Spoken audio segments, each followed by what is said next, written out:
Estamos ya en las 11.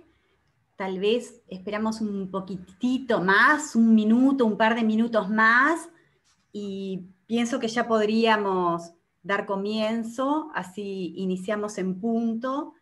Perfecto, Adi.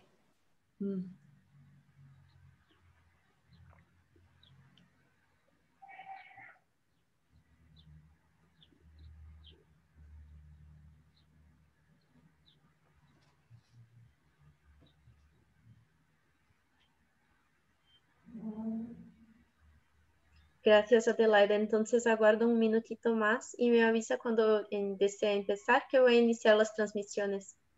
Perfecto.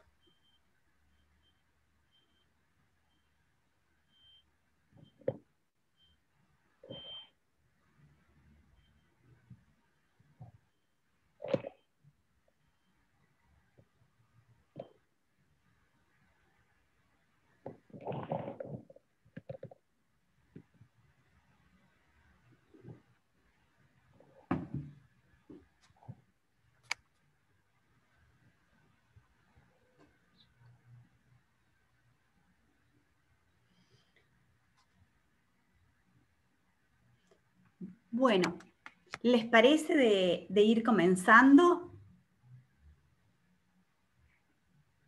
Adelante. Perfecto. Je Bueno. vous propose de commencer.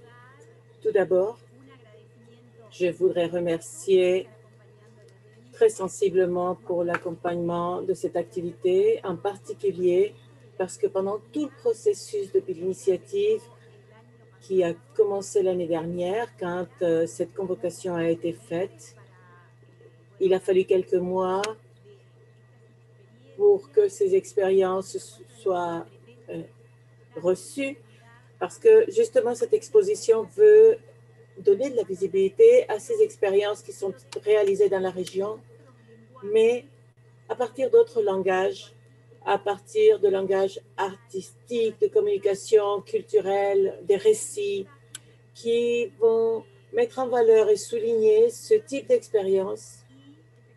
Et effectivement, nous avons reçu beaucoup de participation provenant de 10 pays de la région et dans des formats très différents, liés à des thématiques très différentes aussi. La diversité est très riche et vous allez pouvoir l'apprécier dans la galerie virtuelle et sur une carte régionale où chacune de ces expériences est exposée. Nous allons le donner en détail dans un autre bloc de cette présentation. Donc, nous vous remercions pour votre présence et votre accompagnement. Soyez les bienvenus. Et maintenant, nous allons passer dans cette première étape à ce que chaque représentant de chacun des réseaux alliés qui nous ont accompagnés dans cette initiative puisse nous donner quelques mots, nous parler un petit peu. Si jamais il y a des problèmes techniques ou si jamais vous n'étiez pas encore connecté, nous sommes en train de transmettre non seulement sur les réseaux sociaux de Clave, mais il y a des traductions disponibles en portugais, français, anglais et créole. Le créole, vous allez le trouver en choisissant l'option du russe parce que le créole n'existait pas. Et vous pouvez le voir en bas de votre écran, il y a une petite bulle qui offre l'interprétation et vous pouvez assister et entendre la langue que vous préférez. Nous passons maintenant nous allons donner la parole à Rosy Zúñiga du Conseil d'éducation populaire de l'Amérique latine et les Caraïbes. Rosa, dis-nous quelques mots et merci beaucoup. Merci beaucoup, Adélaïde. Pour le Conseil d'éducation populaire d'Amérique latine et les Caraïbes, c'est un plaisir d'être présent ici et de faire partie de cette exposition artistique multimédia appelée « Autres regards du monde », les regards de personnes jeunes et adultes. Il nous semble fondamental qu'à l'époque actuelle que nous devons vivre, il faut se réinventer Et donc, on a pensé à d'autres stratégies pour approcher le droit à l'éducation pour toutes les personnes, jeunes et adultes. Il nous semble fondamental de contribuer ou de construire avec les réseaux alliés d'autres façons d'apprendre et d'autres façons de mettre en commun des expériences de vie et d'espoir aussi. Et aussi les dénonciations et ce qui est positif. Cette initiative est née dans le cadre d'une campagne que nous lançons aussi de façon collective pour défendre le legs de Paulo Freire qui nous apprend à construire de la pensée critique et émancipatrice et aussi dans le cadre de la célébration de son anniversaire. Nous vous remercions pour votre présence et il nous semble fondamental de faire cet effort collectif ensemble avec vous et nous espérons que vous allez vraiment avoir du plaisir à voir cette exposition. Merci beaucoup.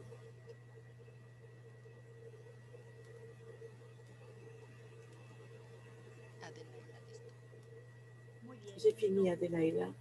Très bien. Alors, nous allons passer à Monica Novillo. Et j'interromps brièvement pour remercier les réseaux et organisations qui sont en train de retransmettre cette activité. C'est ALER, la campagne colombienne pour le droit à l'éducation CADEM, Fe y Alegría, RIPEM et CEAL. Monica, la parole est à toi. Bonjour à tous et à toutes, chers camarades qui sont dans cette lutte. Nous nous retrouvons avec enthousiasme ce matin. Pour certains, c'est plus tôt que pour d'autres. Et je voulais vous faire part de l'enthousiasme que nous avons face à cette initiative. Tout d'abord, parce qu'il est fondamental pour nous d'établir ce lien des demandes des femmes pour l'égalité et accélérer les processus de développement, mais en même temps reconnaître que l'égalité des genres est un élément central pour construire des sociétés plus justes, plus égalitaires, qui se manifestent dans un effort comme celui-ci. Mais aussi, c'est un défi, cette exhibition ou exposition représente un défi parce que nous devons élaborer des stratégies créatives et cela nous invite à penser à l'art en tant qu'outil pour cette construction, ou l'activisme, qu'on peut appeler aussi artivisme. Cela nous donne de nouvelles formes à cet activisme que nous pratiquons d'habitude. Mais en plus, il faut le faire de façon virtuelle et beaucoup plus créatif pour pouvoir atteindre les objectifs et avancer peu à peu dans ces luttes et causes que nous avons ensemble. Il est fondamental aussi de parler de l'éducation pour les jeunes et les personnes âgées en innovant et en apportant ces outils qui sont fondamentalement utilisés par les activistes jeunes et qui nous invitent aussi à rompre nos schémas de faire de l'activisme, comme je disais. Et donc, c'est un défi pour la virtualité. Je vous salue tous et je vous souhaite la bienvenue dans cette exposition qui est une façon de collaborer dans l'activisme global. Merci beaucoup. Muchas gracias, Mónica. Merci beaucoup, Monica. Maintenant, nous allons donner la parole à Gerardo Lombardi de l'organisation Fe y Alegría. Merci beaucoup. Bueno, para Fe y Alegría Pour Fe y Alegría, c'est un plaisir d'être ici. Bonjour à tous. Remercier Clave et les réseaux alliés. À toi, Adelaida, parce que tu diriges. Parce que si quelque chose est clair, c'est que devant cet énorme défi, nous ne pouvons pas faire face seuls. Et seul, personne ne peut rien faire. Donc, tout ce qui va dans la direction de coordination, d'action, de proposition, nous félicitons et nous nous intégrons. Et depuis les communautés et l'aspect communautaire, Fe y Alegría fait face à ce défi de l'éducation pour des jeunes et adultes ou personnes âgées depuis l'Amérique latine, qui est un continent jeune, de plus en plus urbanisé, avec une forte vulnérabilité, aussi bien dans l'aspect urbain, rural, indigène et d'autres inclusions ou exclusions qui apparaissent dans ce modèle prédateur. L'Amérique latine est déconnectée parce que nos jeunes n'ont pas une connexion fiable et stable au réseau d'Internet, par exemple. Et ce sont les jeunes des groupes les plus vulnérables de ce continent.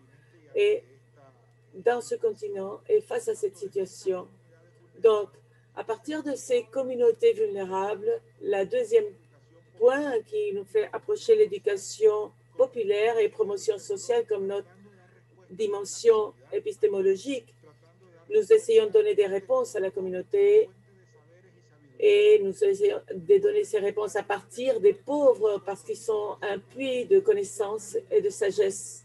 Une réponse politique qui part d'un engagement collectif, de transformation sociale pour l'éducation en tant qu'un droit et un bien public, et une réponse pédagogique en essayant de répondre avec des propositions éducatives qui vont avec les nouvelles réalités. Et ça, c'est le troisième point. Pour Fe et Alegría, nous nous intégrons dans tout ce monde avec des propositions d'éducation pour toute la vie, formelle et informelle.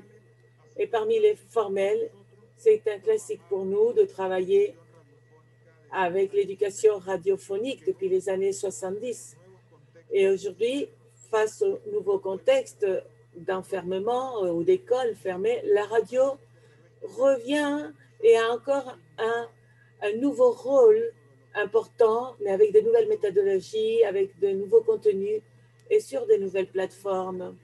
Donc, à partir de ces 3 points, Fe et Alegría participent à ces défis de faire remonter nos propositions avec d'autres pour le grand défi d'intégrer toute la jeunesse en processus éducatif au long de la vie. Merci beaucoup. Profitons de cette journée qui a été préparée avec beaucoup de professionnalisme et beaucoup d'amour. Merci beaucoup, Adélaïde. Merci, Gerardo. Maintenant, Timothy, tu peux nous faire part de ton regard et nous prononcer quelques mots pour ce grand lancement après tous ces mois de préparatifs. Bonjour à tous. Je vous demande la permission de parler en portugais en tant que vice-président et représentant de ICAI pour l'Amérique latine, de cette initiative aussi créative et pour la semaine des activités. On va commencer avec le lancement de la campagne globale. Nous sommes apprentissage et éducation pour tous.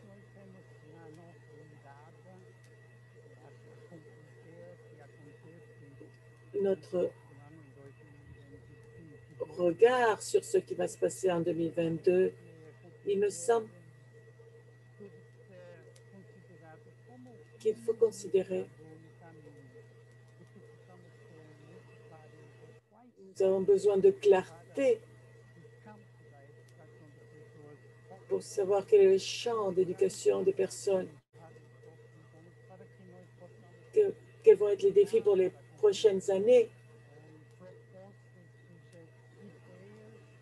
pour les projets, les idées.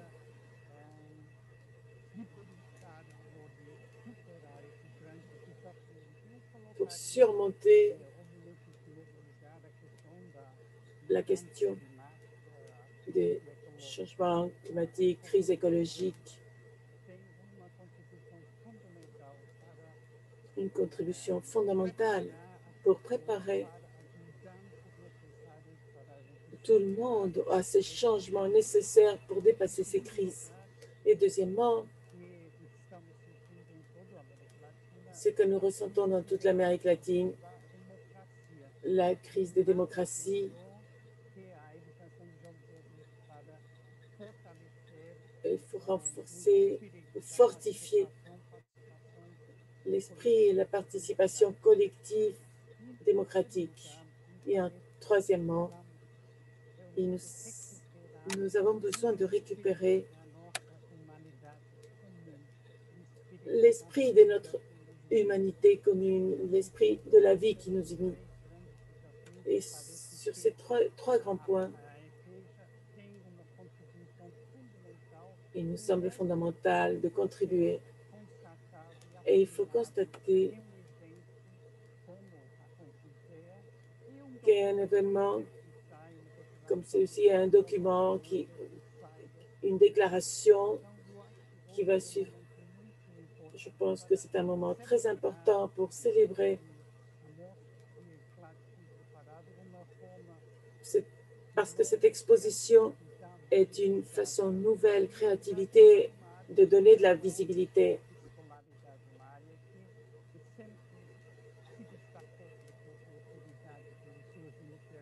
Et il faut applaudir toutes ces initiatives différentes.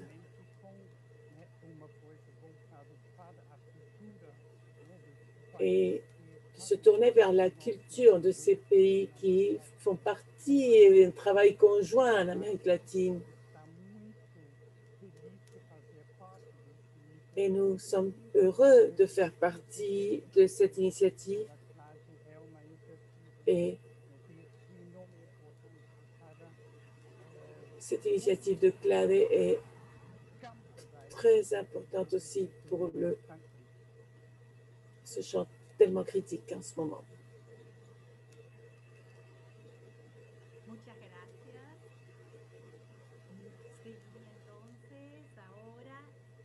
Très bien, merci beaucoup. Maintenant, c'est le tour Nerida et Nelsi Nelsi Lizarazo, qui va nous parler plus de cet événement.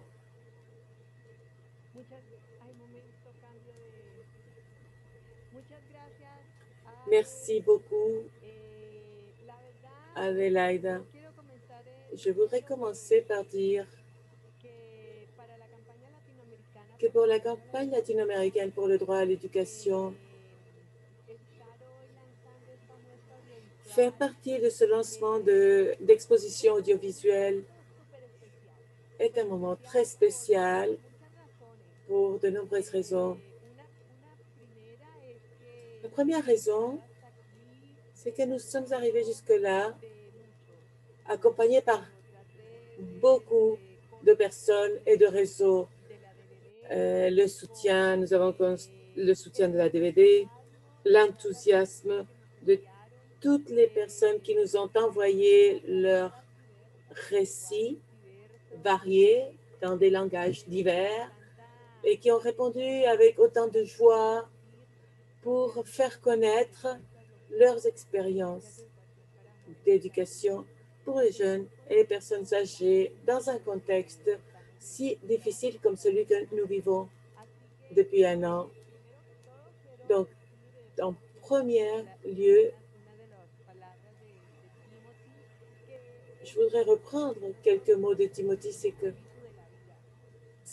cette espèce d'événements sont une expression de ces choses de la vie qui nous occupent, qui nous plaisent, qui nous enthousiasment et qui nous fait bouger. Donc, commencer par là. Je voudrais commencer par là et je voudrais aussi dire que participer dans ce lancement a été un processus très, très beau parce que nous nous réunissons, nous nous retrouvons et nous trouvons les synergies et les aspects qui nous unissent, qui sont extrêmement nombreux. Parce que nous sommes tous en train de lutter pour les droits humains, pour la transformation du monde, pour une vie plus juste, meilleure pour tous et pour toutes. Donc, dans cet événement, il y a l'esprit de Freire qui est présent, notre pari pour le genre, le féminisme et l'égalité et la vie de toutes les communautés où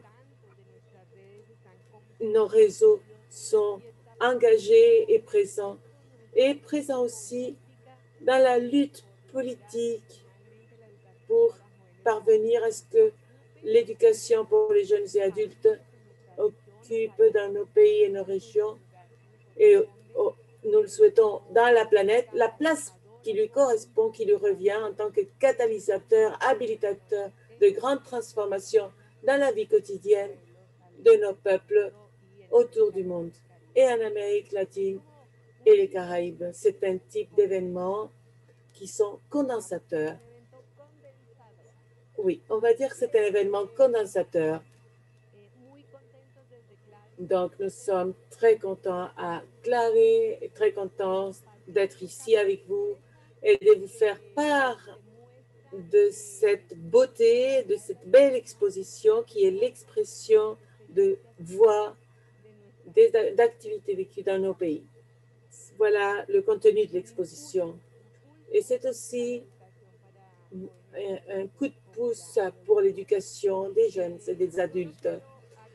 Je voudrais remercier énormément et je vais commencer par remercier l'équipe de CLADE, en particulier avec Fabiola et Thaïs, qui ont travaillé avec tant d'amour pour faire avancer ce processus et préparer cet événement. Vraiment, un grand remerciement, c'est un grand travail. Un remerciement pour toutes les personnes qui ont envoyé une photo, une vidéo, un audio, un message audio, quelque chose pour raconter avec autant d'amour et d'affection ce qu'ils font. Nous remercions aussi les réseaux frères et sœurs ou alliés parce que nous travaillons de plus en plus ensemble et nous tombons de plus en plus en amour les uns des autres et nous voyons la puissance qu'il peut y avoir si nous nous unissons. Et évidemment aussi, des remerciements aussi à nos alliés de la DVV qui misent sur l'éducation et qui encouragent aussi pour tout ce travail. Donc, mille merci à tous et à toutes et vraiment, profitons de ce moment que nous sommes en train d'avoir en commun. Merci.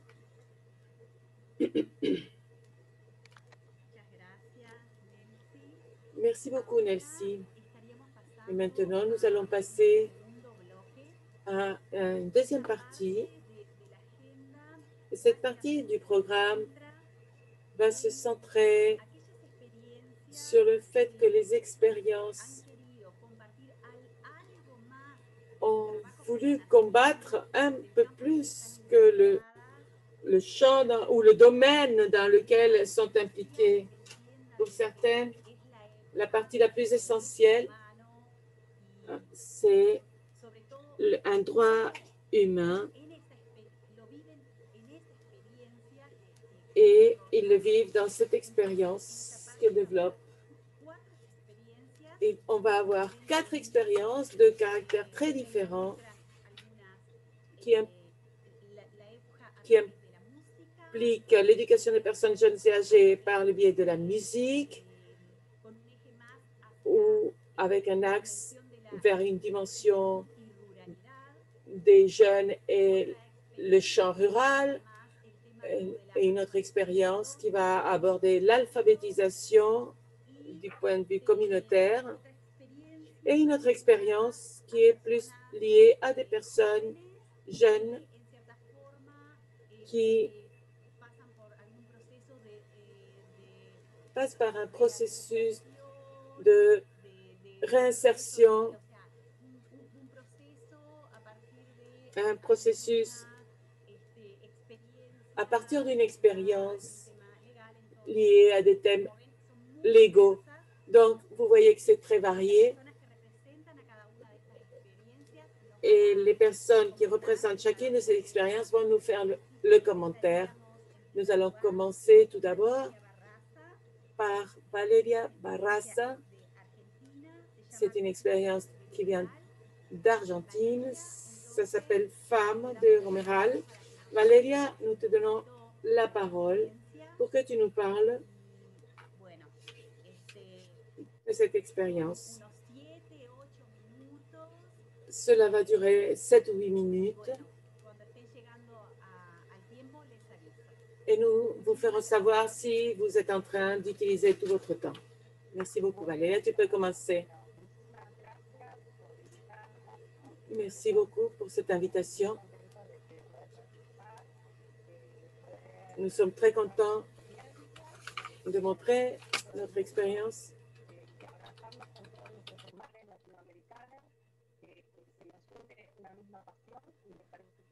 Nous sommes unis par une même passion. Et l'idée, c'est de pouvoir raconter nos expériences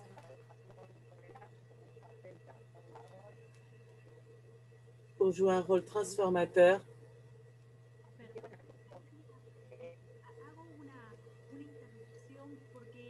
Excuse-moi, je vais t'interrompre parce que le son n'est pas bon. Je ne sais pas si toi, tu peux remédier de ton côté. Peut-être quelque chose qui fait interférence.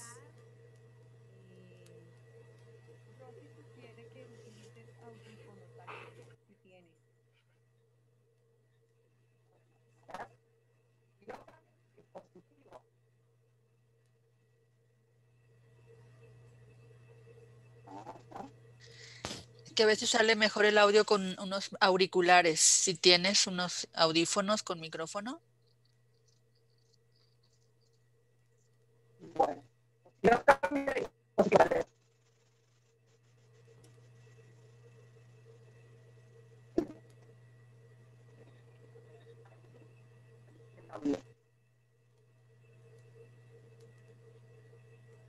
Ade, si te parece, vamos con la segunda experiencia y volvemos a Valeria para darle a ella tiempo tranquilamente de intentar resolver. Si tu veux bien, on peut aller à la deuxième présentation et donner du temps à Valéria pour trouver une solution pour son problème de son. D'accord, parfait. Donc, maintenant, nous allons donner la parole à Alejandra. C'est bien, tu es prête.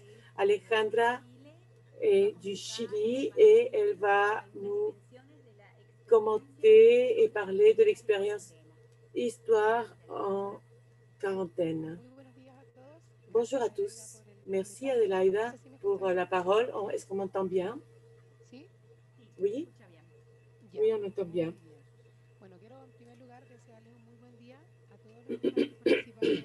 Je voudrais vous souhaiter une bonne journée dans cette belle instance d'union et célébration pour l'éducation et l'art dans ce contexte de jeunes et adultes et en particulier à tous ceux qui ont fait possible que cette exhibition ait lieu. Fe y Alegría, Cial, Nepel et Clade en particulier parce que c'est le réseau qui nous a contactés depuis le début. Je m'appelle Alejandra Céspedes, je suis enseignante chargée du langage et la communication. Et dans cette occasion, je représente toute l'équipe qui fait partie du Centre d'éducation de jeunes et adultes Seyale Marie de la ville de Ovalle dans la 4e région du Chili. Et je serai aussi très fièrement la représentante de mes étudiants et étudiantes qui sont les principaux acteurs du matériel audiovisuel que nous allons lancer aujourd'hui. Et avant de parler du produit final, il est obligatoire pour moi de placer cette exposition dans le contexte de notre institution. Nous sommes un centre d'éducation qui, depuis le début, depuis toujours, a été marqué par la formation intégrale dans tous ses aspects, et en particulier, en tant que partie de notre marque, le contexte de la ruralité.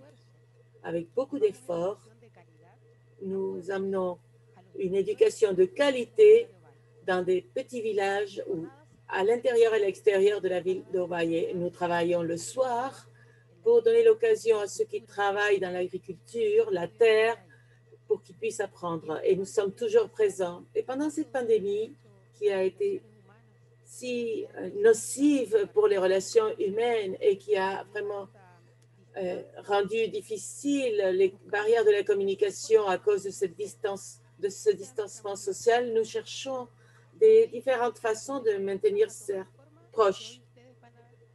Et c'est là que prend forme ce que vous allez voir aujourd'hui. En tant que département de langue, nous avons fait un concours de récits micro-contes en relation avec le vécu de cette pandémie. Au début, nous avons pensé que nous n'allions pas avoir beaucoup de succès, mais grâce à la diffusion et le soutien de l'institution, nous avons reçu beaucoup de récits chargés de vécus, de réflexions qui allaient bien au-delà de ce que nous avions escompté au début. Et de cela, de cette grande quantité d'histoires que nous avons reçues, nous avons dû sélectionner, puisque nous l'avions présenté comme un concours au départ. Et aujourd'hui, vous allez pouvoir voir 2 récits qui sont ceux qui ont gagné les premières places. Nous sommes fiers de ce récit parce qu'ils sont le reflet de notre marque et que nous avons réussi avec beaucoup d'efforts. Le premier récit s'appelle « Nous sommes prêts »,« Nous sommes préparés » ou « Nous sommes prêts ». C'est Angélica Tapia, une étudiante du village de Oruro. C'est une femme qui a dédié sa vie et son énergie à élever ses enfants, à les former en tant que mère célibataire. Et à l'âge de 60 ans, elle a décidé de profiter de notre arrivée dans son village, de finir sa formation scolaire. Et l'histoire qu'elle nous raconte, nous sommes capables de reconnaître, nous, en tant que formateurs, qu'il n'y a pas une meilleure école que la vie pour les apprentissages permanents. Je ne vais pas vous parler plus de cette histoire parce que nous allons tous pouvoir la connaître et la voir quand le lancement sera fait officiellement de cette production. Mais je vous laisse cela pour réflexion. Et l'autre histoire que vous allez pouvoir connaître, c'est l'histoire de Kayla. Kayla est une étudiante de 17 ans qui, pour différentes raisons qu'il n'est pas nécessaire de raconter, ne sait pas trop, est hors du système régulier d'éducation, mais elle rêve d'être psychologue. Et elle trouve chez nous, dans notre institution, la possibilité d'atteindre son objectif. Son histoire, qui s'appelle Le Labyrinthe, nous emmène dans un voyage captif avec des questions et des réponses que peut avoir une jeune fille de 17 ans. Et le produit final, tout cela se traduit par une production audiovisuelle faite par notre enseignante d'art et musique et de la voix et sa voix, notre professeure Camila Toledo, qui est finalement celle qui donne la touche finale à ce produit que vous allez connaître aujourd'hui. C'est essentiellement, moi j'ai envoyé les textes à Clave, à toutes les histoires qui ont fait partie de ces histoires en quarantaine, et je voulais vous faire savoir à quel point il est important de donner l'occasion à nos étudiants et aux jeunes, aussi bien jeunes qu'adultes, de donner un flux à leurs émotions et à leurs sentiments à travers qui puissent s'exprimer à travers le langage artistique et le langage littéraire et de façon à respecter le temps imparti. Je remercie l'équipe de direction de Alimari, Misei Alimari, Karen Flores León, qui nous soutient toujours et qui nous invite dans ces nouvelles façons d'approcher les étudiants et toute l'équipe enseignante qui fait partie de notre institution pour son engagement, la diffusion, la motivation et surtout les étudiants qui se sont engagés à faire partie de cette activité et à vous en tant que CLADE qui nous avez permis de participer et nous donner de la visibilité. Ce travail que nous faisons tous les jours au quotidien, que nous faisons avec conviction et que nous pouvons et que nous voyons ce qui nous permet de changer et d'apporter et que nous faisons avec de l'amour pour l'éducation des adultes et des jeunes. Merci à tous et merci de nous avoir permis de faire partie de cette merveilleuse occasion. Merci beaucoup.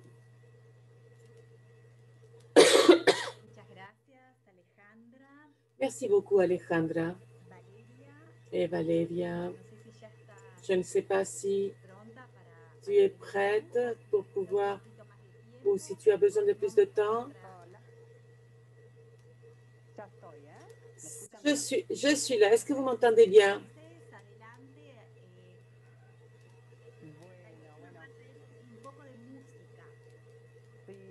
Valeria va nous apporter de la musique. Oui, nous sommes un groupe de 20 femmes environ, de différents âges, des mères, des filles, des petites filles qui nous réunissons dans des espaces publics avec envie de récupérer le chant avec un caisson. Ça, c'est le caisson qui permet de faire des coplaces. Et beaucoup parmi nous ne savons pas la musique et c'est ça qui est joli justement du chant collectif, des activités des femmes parce que nous nous donnons du feedback mutuellement et nous pouvons faire des choses qui dépassent ce que nous avions voulu initialement. Nous voulions jouer en public et ensuite nous avons eu une invitation parce qu'on allait fêter les 100 ans d'Elena Valladares et nous avons organisé un répertoire traditionnel de chants avec caisson. Et on a commencé à avoir des dates, des convocations, et nous nous sommes rendus compte que ce que nous faisions plaisait énormément.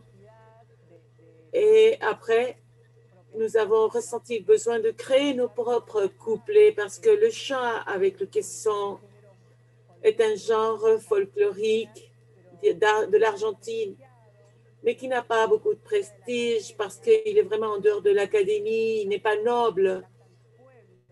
C'est le chant du peuple avec le sentiment du peuple et qui ont été transmis de génération en génération. Et quand nous l'avons repris, nous avons commencé à créer nos propres couplets et à créer et pouvoir dire ou exprimer à travers le chant. Et à un tel point que maintenant, nous allons vous montrer une vidéo du 24 mars. Nous luttons pour les droits de l'homme, pour la vérité et la justice. Et après tout ce temps en quarantaine, nous avons pu nous réunir. Nous avons pu nous réunir dans des petits groupes et nous avons pu générer cela dans des espaces publics. Et nous avons pu dire jamais plus au terrorisme d'État. Mémoire, vérité et justice.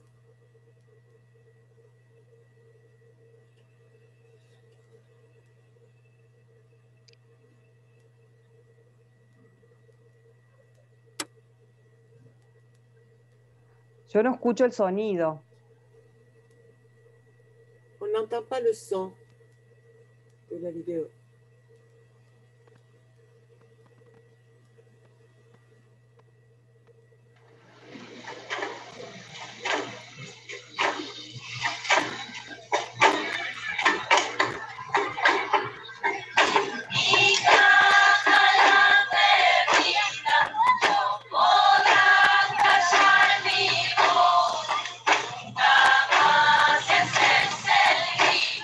Mayor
Bueno, esto es algo de lo que hacemos y que queríamos compartirlo. Ça, c'est une partie de ce que nous faisons. Nous voulions le faire connaître. Ce n'est pas un hasard si nous sommes un groupe de femmes. Nous nous réunissons par besoin. Nous avions besoin de transcrire en mots les inégalités de genre. C'est pour ça que nous avons aussi des couplets féministes. Nous nous réunissons dans des espaces publics où les enfants peuvent tourner autour de nous pendant que nous faisons ce qui nous plaît. Et dans ces rencontres de groupe, nous avons commencé à avoir des réseaux qui se sont tissés entre nous, des réseaux qui dépassent les aspects personnels. Et c'est là que nous sentons que nous nous sommes transformés. Et comme les gens aiment et s'émeuvent et s'approchent et nous félicitent et nous disent c'est bien que vous puissiez mettre cela en valeur avec des caissons. Mon grand-père jouait du caisson, il chantait pour moi, il chantait pour nous. Cela nous fait nous sentir fiers de ce que nous faisons.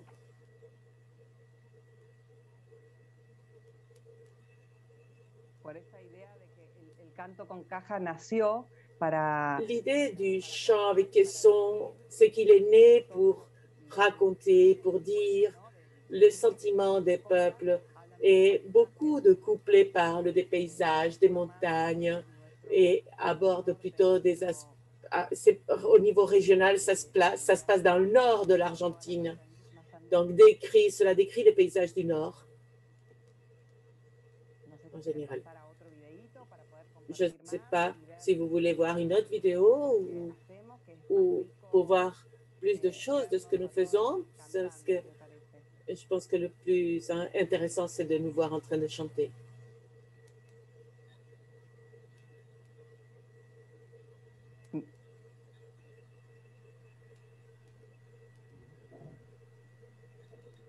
Mientras les voy contando, et je peux vous raconter, ça c'est le couplet de l'humedal. Humedal, c'est un endroit où il y a de l'humidité.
Bueno, bueno, gracias. Este es Merci nuestro... beaucoup.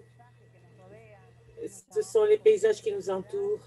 Nous nous appelons Complères en Humedal parce que nous vivons vraiment très près de Tigre, qui est une région de marécages, des zones humides. Et cette vidéo est née dans le besoin de nous réunir pendant la pandémie, de nous réunir virtuellement. C'est pour ça que la vidéo est faite par différentes parties, parce que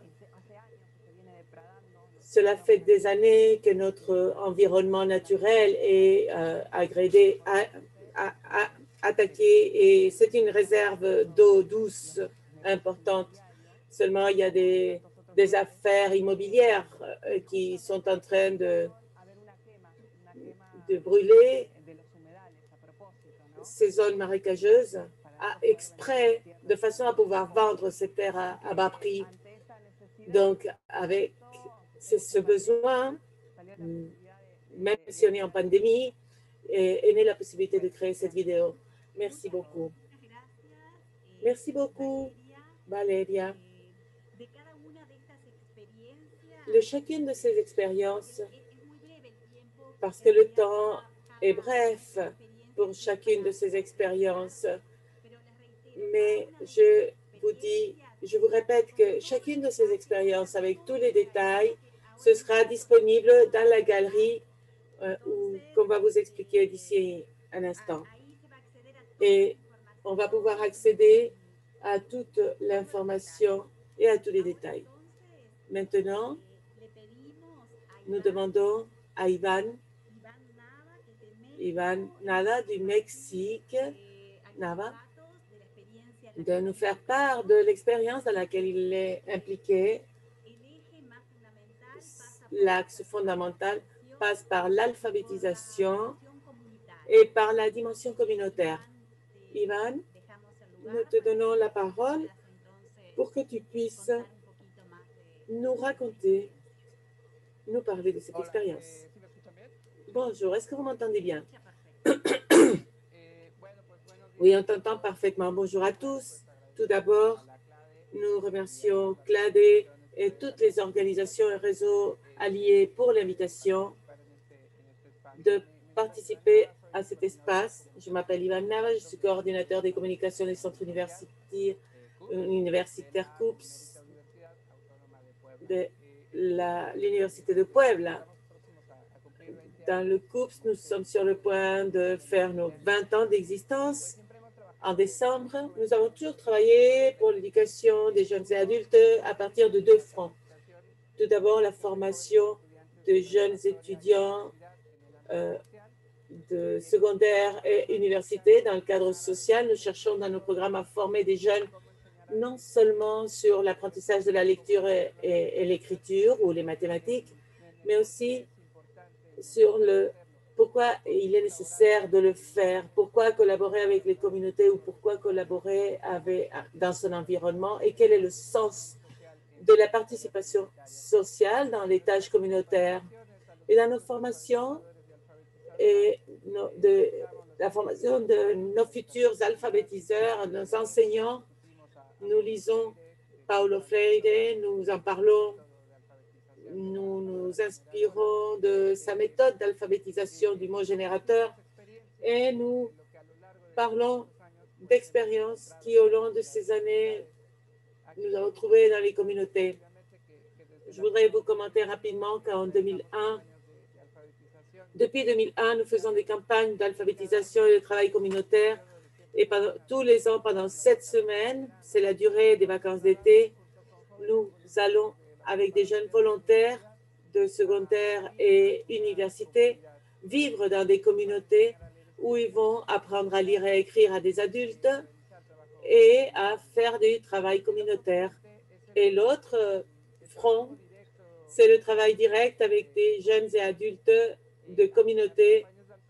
Même si les campagnes d'alphabétisation, nous avons des ateliers de formation et de récréation pour enfants, en plus de cours de soutien éducatif, la plupart de nos activités s'adressent à des jeunes et adultes. Depuis les cours d'alphabétisation, nous travaillons avec des jeunes qui ont plus de 15 ans et même avec des personnes qui ont plus de 90 ans, jusqu'aux ateliers de cuisine, d'art, de sciences, qui s'adressent aussi à ce secteur de jeunes et adultes.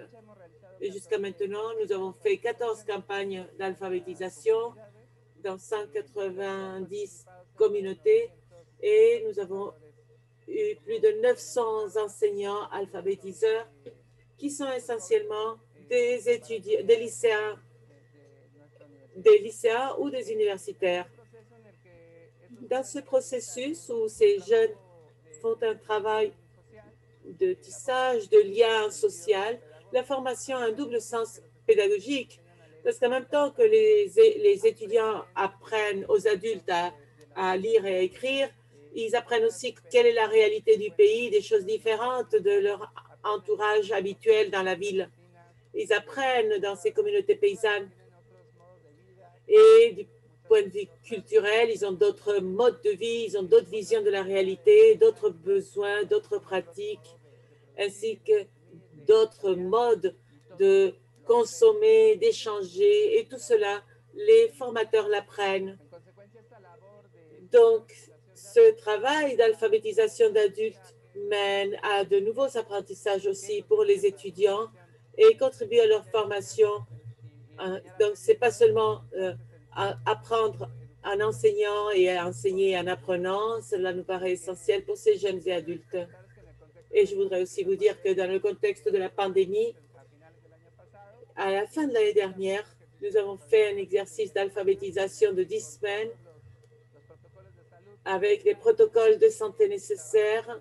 Nous avons travaillé avec 18 adultes, femmes, à Santa Cruz de Chotanepec, une localité qui est hors de la municipalité de Puebla, à côté. Et cet exercice d'alphabétisation a été réalisé par des enseignants de la même localité, donc ils n'avaient pas à se déplacer ni à utiliser le transport public pour pouvoir le faire. Et cela a réduit le risque de contagion. Ils pouvaient accéder à pied aux salles de cours de leurs élèves qui étaient leurs voisines. Et je voudrais souligner l'engagement et la solidarité montrée par les jeunes de Choyanacatepec vis-à-vis de la pandémie, parce que malgré la pandémie, ils n'ont pas hésité à continuer à le faire. Et aussi la motivation et l'envie des élèves qui ont reçu ces enseignants dans leur maison ou qui se sont déplacés à un endroit communautaire pour participer dans ces cours. Ce processus enrichissant, c'était une expérience nouvelle pour nous qui nous a permis d'apprendre beaucoup de choses et nous a permis d'établir des bases pour des travaux à faire à l'avenir. Et il y a quelques jours, nous avons commencé avec un groupe d'alphabétisation dans la ville où il y a 5 femmes qui vont être formées pendant les mois prochains. Pour ce groupe, nous suivons les mêmes protocoles que nous avons appliqués à Choyanacatepec. Et de tout ce que je vous ai dit jusqu'à maintenant, nous avons de nombreuses images, nombreuses vidéos. Et nous avons essayé de faire découvrir cela dans cette exhibition où nous allons participer avec quelques images de notre travail de toutes ces dernières années. Et nous espérons que cela vous plaira. Et je voudrais profiter aussi du fait que j'ai la parole pour commenter que toutes ces expériences qu'on est en train de mettre en commun sont très intéressantes et j'espère que par le biais de CLAD ou de ce canal, qu'on puisse avoir plus de liens pour pouvoir échanger à l'avenir. Voilà, c'est tout ce que nous avons à dire. Merci beaucoup. Merci beaucoup, Ivan. Nous allons continuer maintenant avec Nélida. Nélida qui est du Pérou. Elle va nous présenter une expérience d'éducation de jeunes liée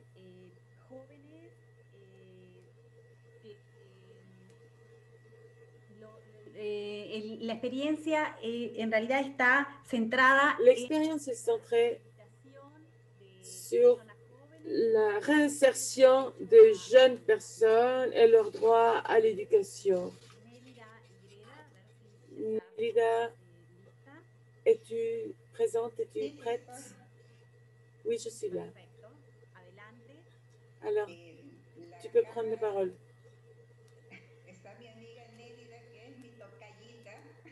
Alors, je vois à la caméra Nélida qui a le même nom que moi.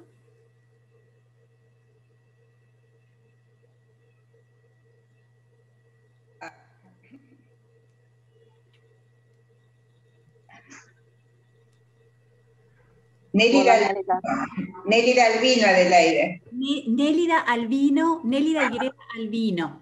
Ajá, sí. Para que, para ponerla en cámara.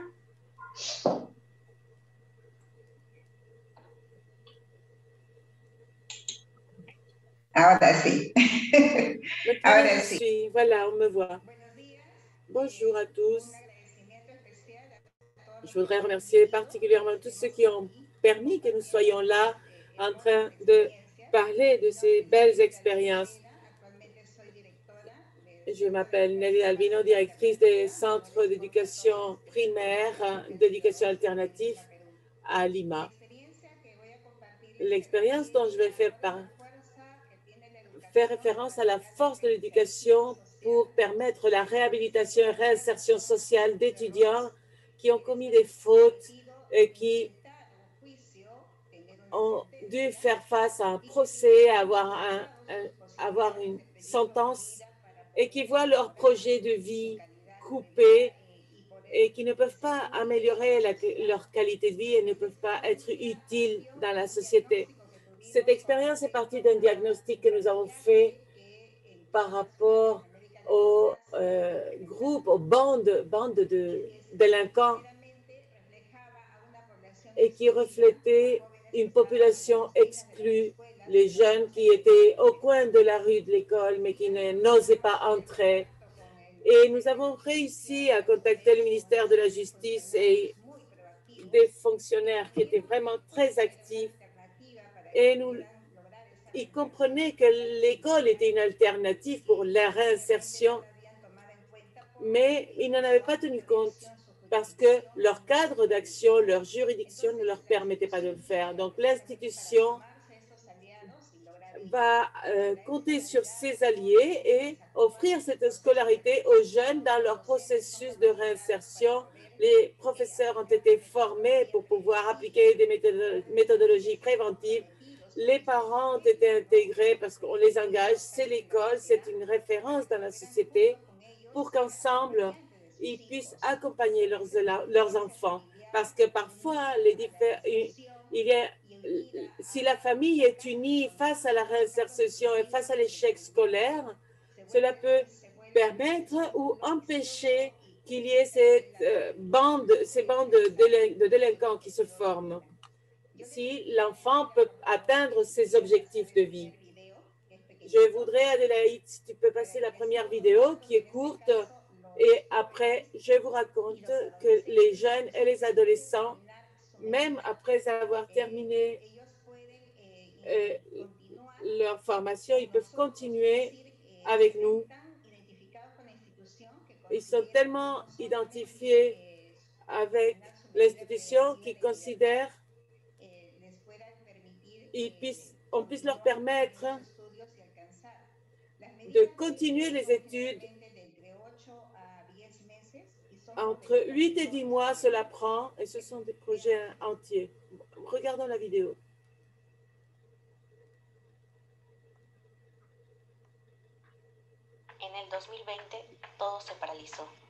En 2020, tout s'est gelé, sauf l'envie de continuer vers l'avant.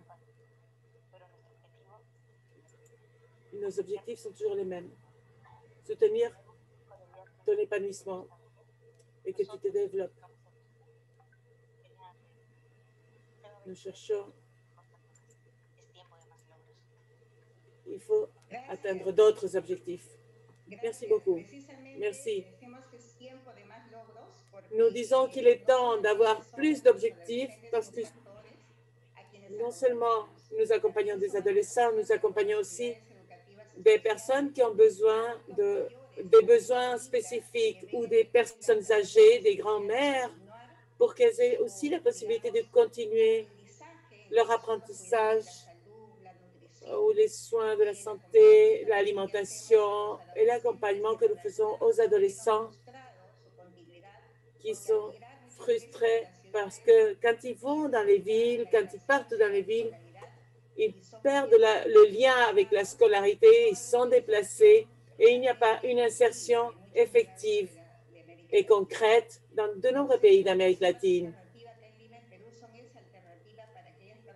Donc, pour les personnes qui ont dû interrompre leurs études, nous sommes une alternative. Nous ne sommes pas une école traditionnelle nocturne qui n'enseignait qu'aux adultes. Nous sommes des écoles qui avons des horaires du lundi au dimanche, le matin, l'après-midi et le soir. Et pour toutes les personnes qui veulent étudier. Pourrait-on voir la deuxième vidéo, s'il te plaît, Adélaïde? Nous répondons aussi à la possibilité du droit à l'éducation que nous avons tous et toutes. La négligence, le manque d'attention à cette population, c'est ce qui fait augmenter ces inégalités. Paulo Freire disait également que l'objectif de l'éducation devait être précisément de pousser les gens à s'approprier des mots et des paroles, non seulement pour parler, mais aussi pour prendre des décisions. Et nos adolescents apprennent à prendre de bonnes décisions, les personnes âgées aussi. Ne pas se laisser faire par les familles qui décident de les mettre de côté, mais de s'insérer, de continuer à être actifs et continuer à être des bons citoyens. Mais l'État ne doit pas quitter son rôle fondamental, la responsabilité que doivent avoir les États de pourvoir une éducation de qualité. Le droit de l'éducation est quelque chose qui ne peut pas être négocié et il faut précisément que nos efforts soient utilisés pour cela. Et dans ce cas, notre institution donne de nombreuses façons de s'occuper de différents groupes d'âge.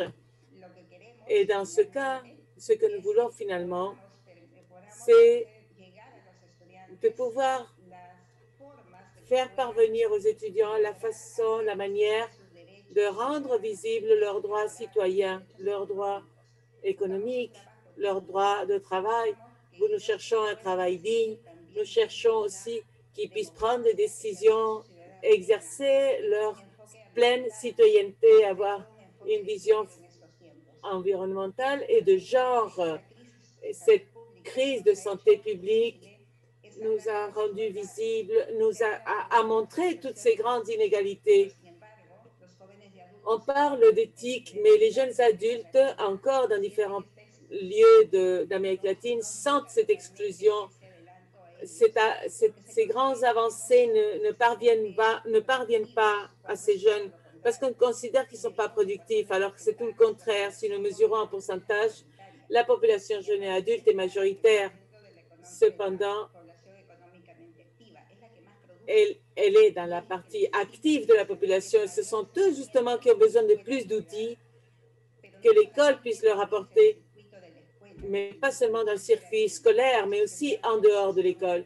C'est pour ça qu'on parle d'éducation tout au long de la vie. Il y a un engagement que nous devons avoir pour pouvoir approcher de cela. Et dans cet espace, où nous parlons de regard, nous devons dire que le regard du monde vers les jeunes et adultes doit être un regard d'éducation en tant que bien public, le bien public qui indique que nous devons tous y avoir accès et nous devons avoir un regard d'inclusion vis-à-vis de ces groupes.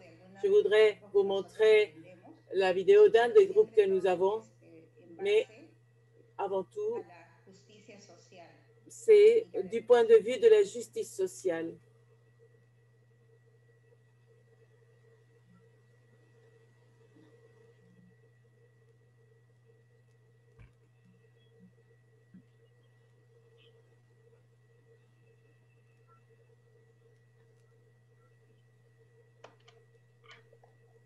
Y fue.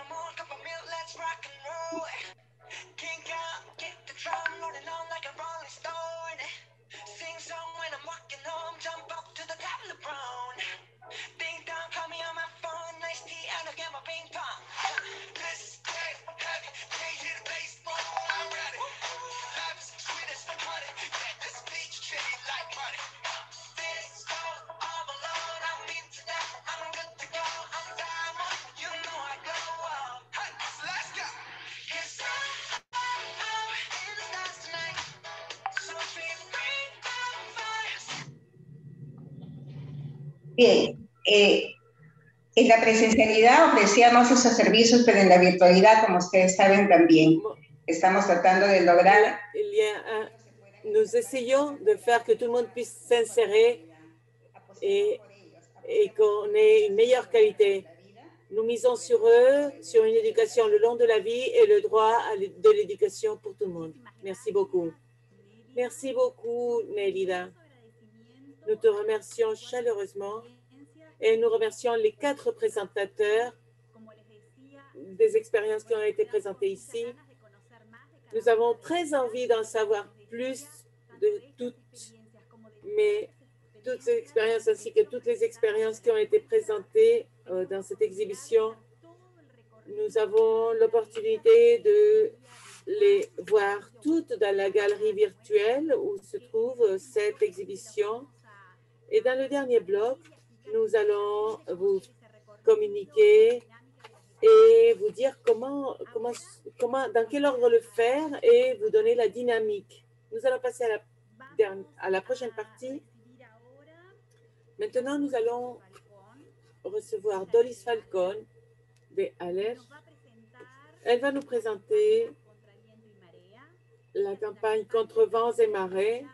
C'est une campagne aussi liée à l'éducation des personnes jeunes et adultes, plutôt centrée sur la diffusion des témoignages éducatifs d'expériences intéressantes de EPJA, donc éducation des personnes jeunes et âgées. Merci Adélaïde et merci à toute l'équipe qui est derrière cette préparation de cette semaine EPJA, PJA, éducation des personnes jeunes et âgées, ainsi que les autres associations qui sont aussi liées à cette semaine. Et en particulier, merci de nous donner l'occasion de présenter dans cette exhibition d'art d'aujourd'hui. Je m'appelle Doris Falcón, comme l'a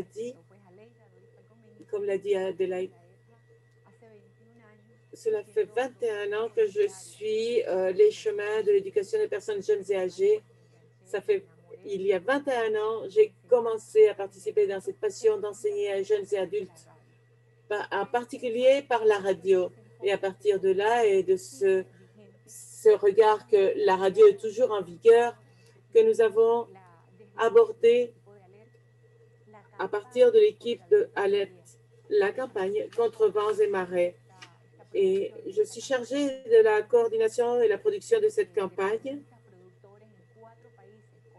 dans 4 pays, la Colombie, l'Équateur, le Pérou et le Venezuela. Et ce sont les 4 pays qui ont participé à la production radiophonique et avec le soutien de DVV International qui nous aide dans ce processus de création. L'objectif était d'élaborer une production de communication basée sur des témoignages. Et je copie l'expression de Nelsie et Timothy, des témoignages basés sur l'expression de l'esprit de la vie de jeunes participants, enseignants, volontaires et élèves, experts dans l'éducation des personnes jeunes et âgées dans certains pays, comme j'ai nommé précédemment. Ces témoignages ont été réunis en temps de pandémie et pour vous donner un petit exemple de ce qu'on peut voir, qu'on pourra voir plus tard, des témoignages tels le d'Idalia en Colombie, Idalia, une femme qui raconte qu'elle vit dans le Cauca, dans une communauté indigène, et nous raconte son histoire, comment elle est parvenue à étudier dans le cadre des espaces de l'éducation des personnes jeunes et âgées, ou en Équateur, le professeur Luis qui nous raconte son vécu en tant qu'enseignant volontaire dans le Cotopaxi.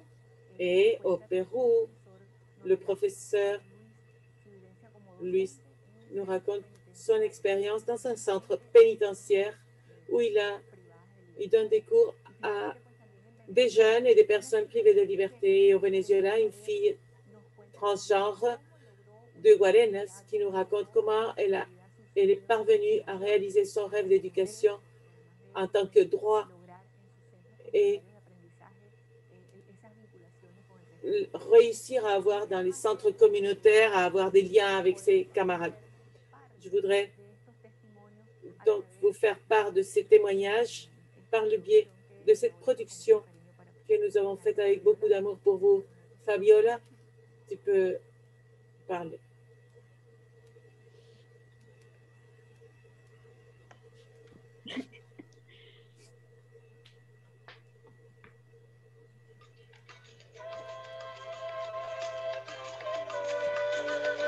Contra viento y marea, experiencias de la educación para jóvenes y adultos. Es una producción de la Asociación Latinoamericana de Educación y Comunicación Popular, ALER, con el apoyo de TVF Internacional.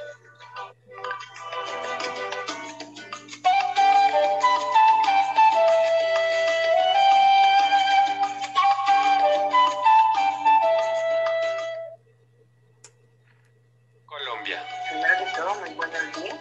Un saludo de resistencia y de armonía. Elcha Maupet, Unquillata, Ciudad Espina, Resguardo Páez de Corinto. Ahí les estoy indicando, reciban un saludo de resistencia y de armonía. Mi nombre es Ciudad Espina, Resguardo Páez de Corinto. Es que se cambiaron muchas cosas, muchos pensamientos, y lo mismo, se logró trabajar los proyectos que nos graduamos, fueron unos proyectos los cuales se creó una conciencia muy enorme porque se lograron trabajar unos proyectos agroambientales. Ecuador.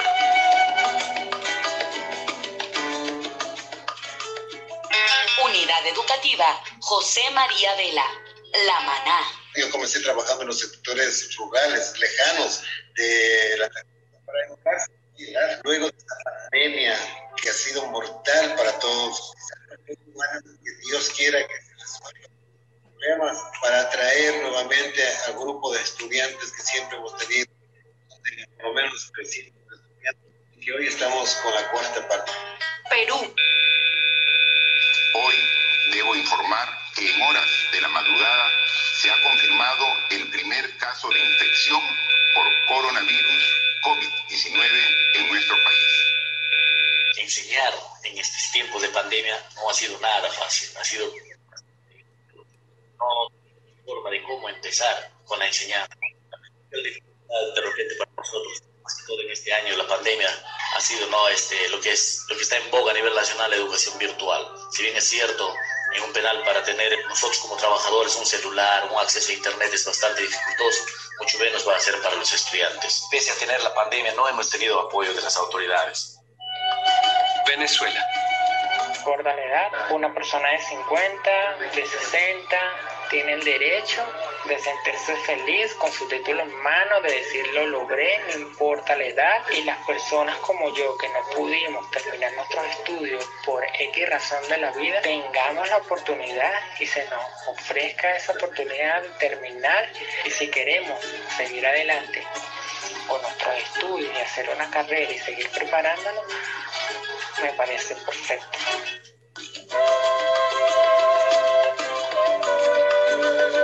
Contra viento y marea, experiencias de la educación para jóvenes y adultos, es una producción de la Asociación Latinoamericana de Educación y Comunicación Popular, ALER, con el apoyo de DBV Internacional.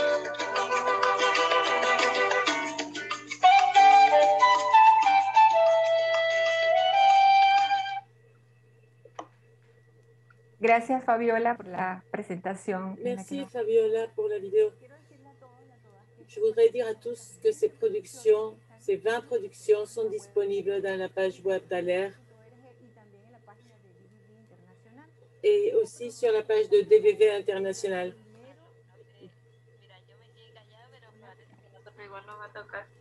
Hola.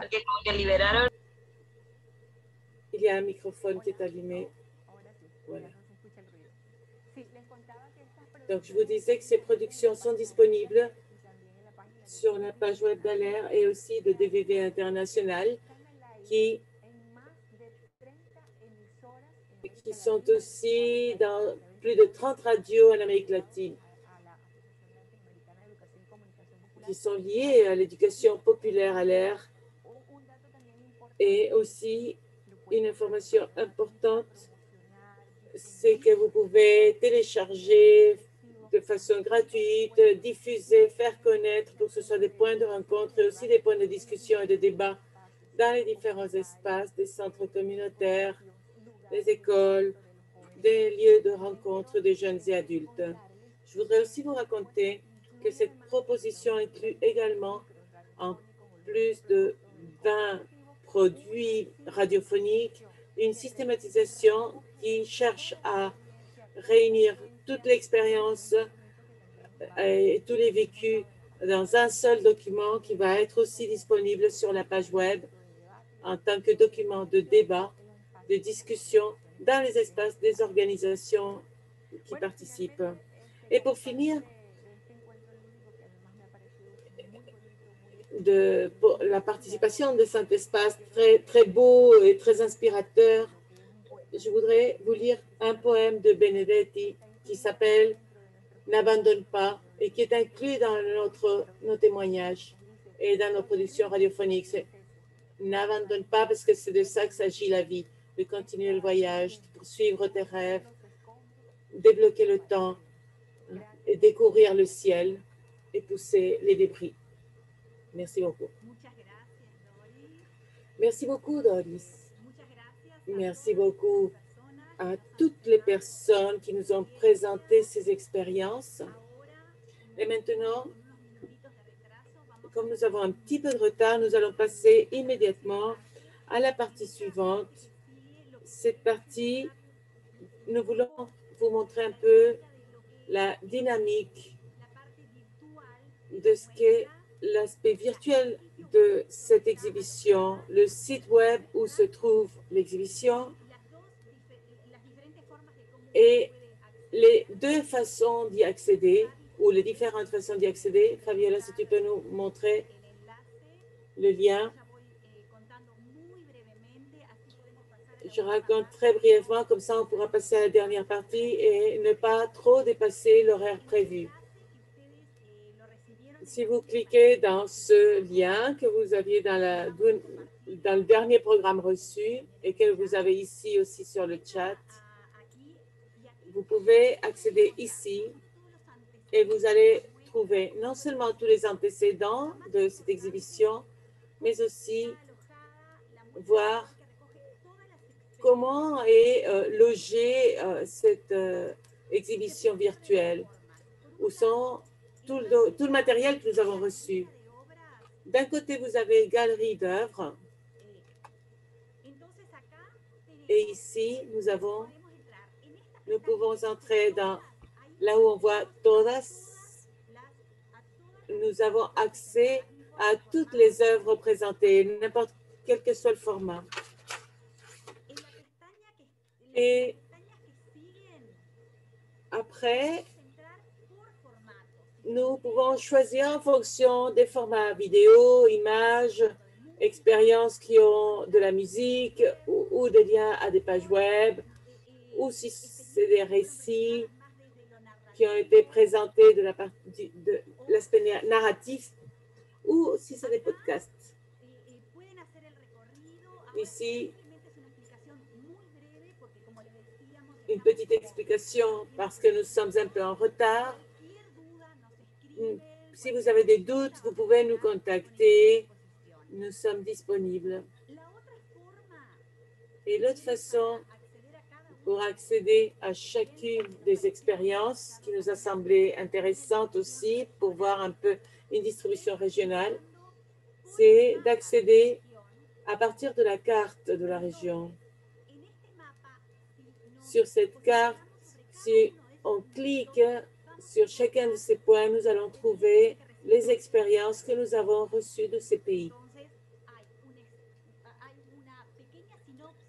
Il y a un petit résumé de l'expérience et la possibilité d'accéder à l'œuvre, à la vidéo ou au format de cet échantillon.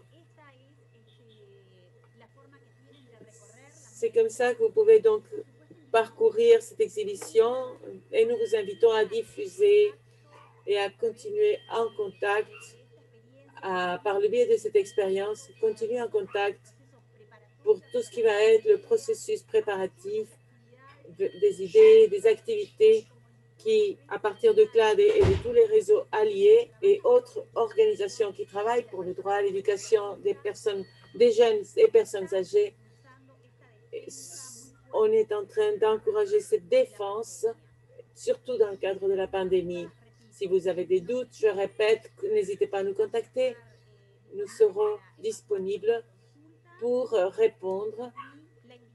Et nous vous invitons aussi à faire partie des réseaux de CLAD, à faire partie des processus et à rester en contact pour faire un très grand réseau et articulation d'organisations et de personnes qui défendent le droit à l'éducation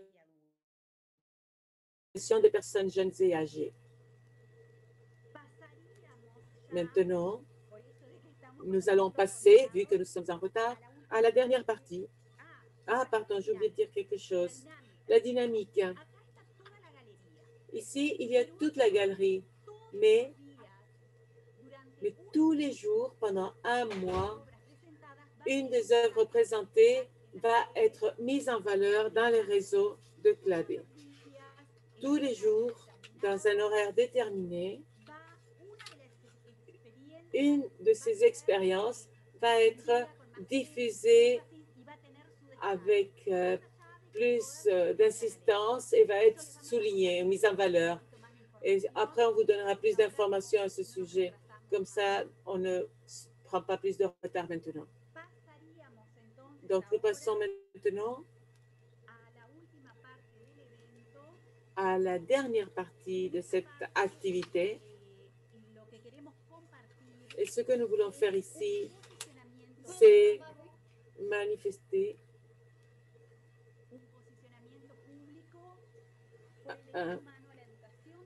notre position publique pour le droit humain, pour l'éducation des personnes jeunes et âgées, la dignité humaine et la justice socio-environnementale. Nous allons faire une lecture rapide. Ce texte est disponible.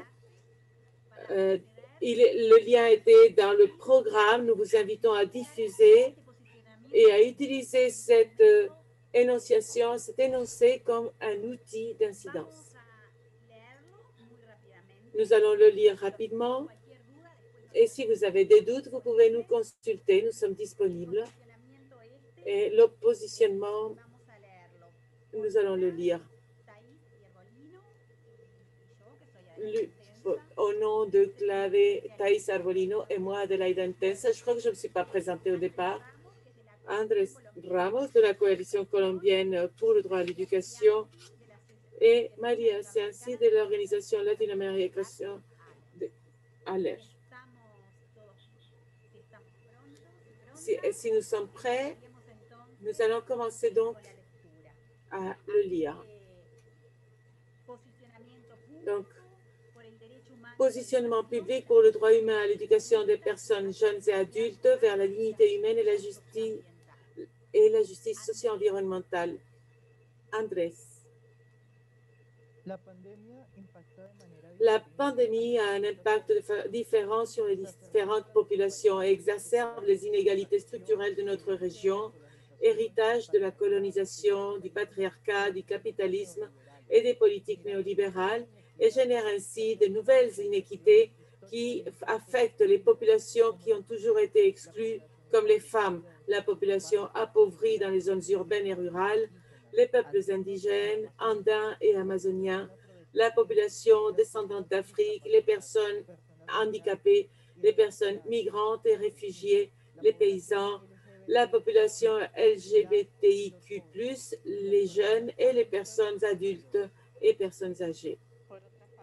Par ailleurs, elle peut aussi impliquer une opportunité pour que nous réagissions et nous trouvions des alternatives à ce modèle épuisé de vie et de consommation, essentiellement injuste et profondément destructeur. Dans le contexte actuel, affirmer le droit à l'éducation pour les personnes jeunes et adultes est beaucoup plus urgent parce que dans ce contexte, il y a de nombreuses façons de discrimination qui sont visibles envers les femmes, jeunes et adultes de la région qui font face à des avantages sérieux et des obstacles. Les personnes privées de liberté en conflit avec la loi, les personnes majeures, les personnes âgées, les migrants, les personnes handicapées, les LGBTI, la population indigène et les personnes qui vivent dans des zones rurales. La discrimination et la stigmatisation qui souffrent, c'est une violation aux droits de l'homme.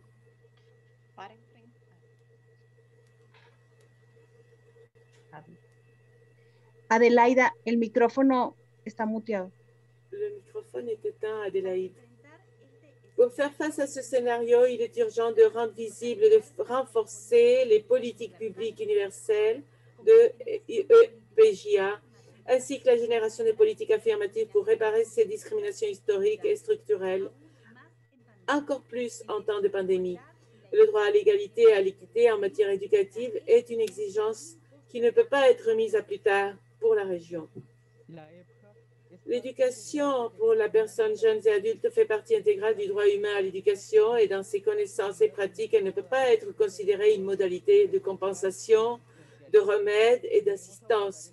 Nous devons aborder le droit à l'éducation des personnes jeunes et adultes depuis une perspective éthique, politique, féministe, sociale et culturelle, promouvant une éducation holistique, intégrale, transformatrice, émancipatrice, interculturelle, qui centrait sur la paix, le bien-vivre, ainsi qu'une relation harmonieuse et durable avec la nature, et qui reconnaissent l'incidence des processus de l'éducation formelle, non formelle et informelle, et la valeur de l'éducation de gestion sociale, communautaire et coopérative envers les apprenants en tant que sujet de droit historique avec des trajectoires de vie significatives et des connaissances diverses. Une éducation de personnes jeunes âgées qui s'alimente de la tradition et des apports d'éducation populaire qui caractérisent la région de l'Amérique latine et les Caraïbes.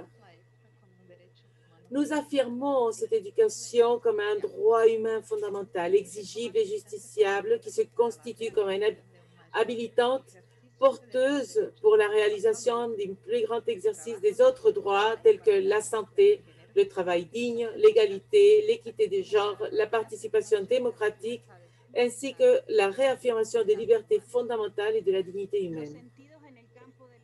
L'essence dans le champ de l'éducation pour les jeunes et adultes se trouve dans la dispute plus large des modèles économiques et sociaux qui visent à bien vivre, à la justice et à la dignité humaine. Il faut donc que son affirmation mène à des changements structuraux sans discrimination dans la construction d'alternatives de nos sociétés. Et pour tout cela, nous demandons une éducation pour la démocratie, la rencontre, la justice sociale, le dialogue interculturel, le soin de la vie, la défense du territoire et des connaissances collectives pour constituer des sujets créatifs et critiques.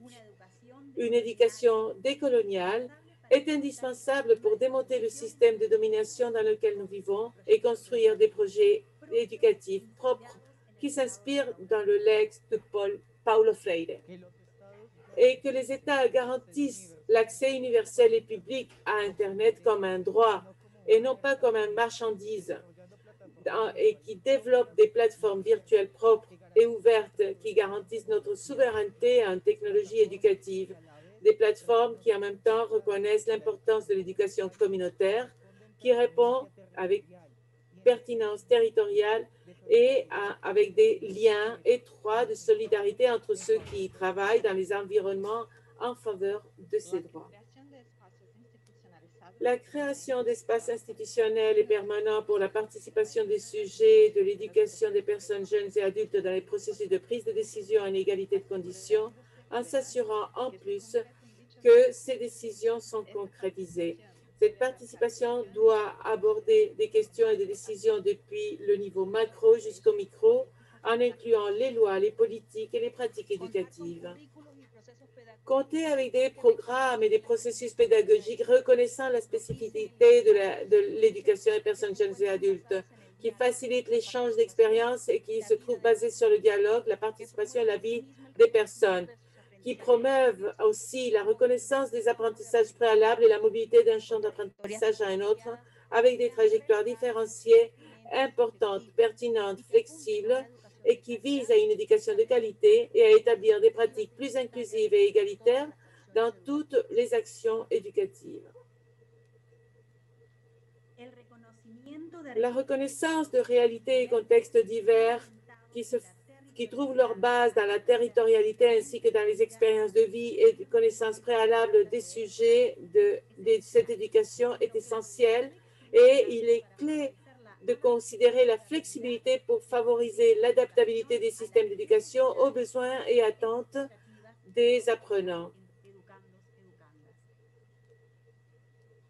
Que l'éducation soit une priorité pour les États et que ceux-ci garantissent le financement nécessaire pour assurer une éducation publique suffisante et pertinente pour toute la vie et que pour cette fin, ils mettent en marche des mécanismes de justice fiscale et non pas d'endettement ni privatisation, qu'ils assurent aussi une information de qualité publique et transparente à propos de l'assignation et exécution fiscale ou budgétaire, et que les États, en tant que garants de droits de l'éducation et de l'éducation des personnes jeunes et adultes, veillent à son financement en cherchant les ressources publiques, que les ressources publiques soient investies dans l'éducation publique et que les décisions de la politique sur les BIA soient le fruit d'une gestion démocratique et participation active de divers acteurs qui sont les acteurs principaux de cette éducation des personnes jeunes et adultes. Il est urgent que les gouvernements fassent un effort pour rendre la priorité et garantir le droit à l'éducation des personnes jeunes et adultes dans le cadre de l'éducation tout au long de la vie, en assumant l'engagement d'une éducation pertinente, relevante, transformatrice, critique et qui ait comme fin promouvoir la dignité humaine et la justice sociale et environnementale. Fin du document.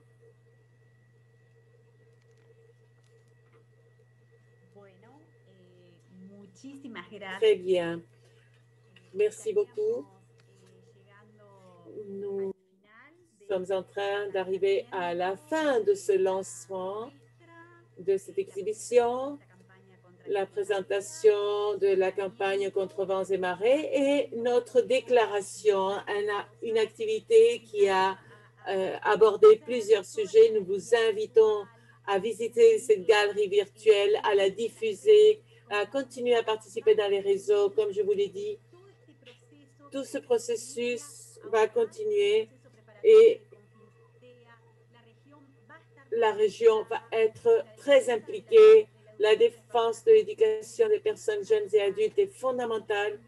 Donc, l'invitation est large et aussi dans le sens de répliquer toutes ces expériences, tout ce matériel, le positionnement et le répliquer dans les réseaux et continuer à accompagner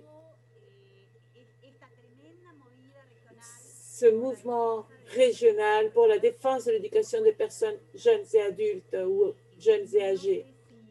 Je ne sais pas si Nelsie, je suis là toujours présente. Voudrais-tu dire quelques mots de clôture ou bien Giovanna de l'équipe de coordination de CLADE? Oui, ça me paraît une bonne idée. Giovanna nous a beaucoup accompagnés et dans les moments clés, elle est toujours là et qui nous sauve. Donc, alors, les derniers mots de clôture pour cette activité. Et ensuite, il faut aller à cette galerie virtuelle et nous plongeons dans l'exhibition.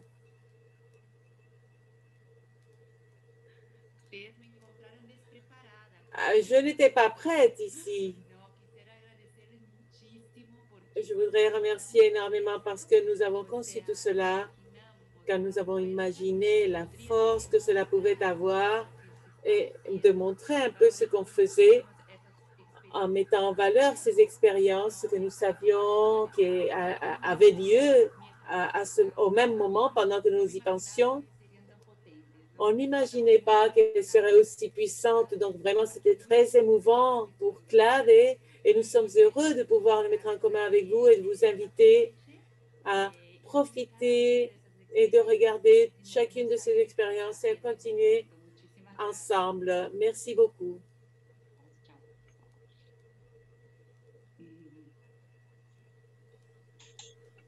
Gracias, Giovanna, y perdón que te Merci, agarre. Giovanna. Excuse-nous de t'avoir pris par surprise. Nelsie, quisieras entonces. Nelsie, tu clôtures?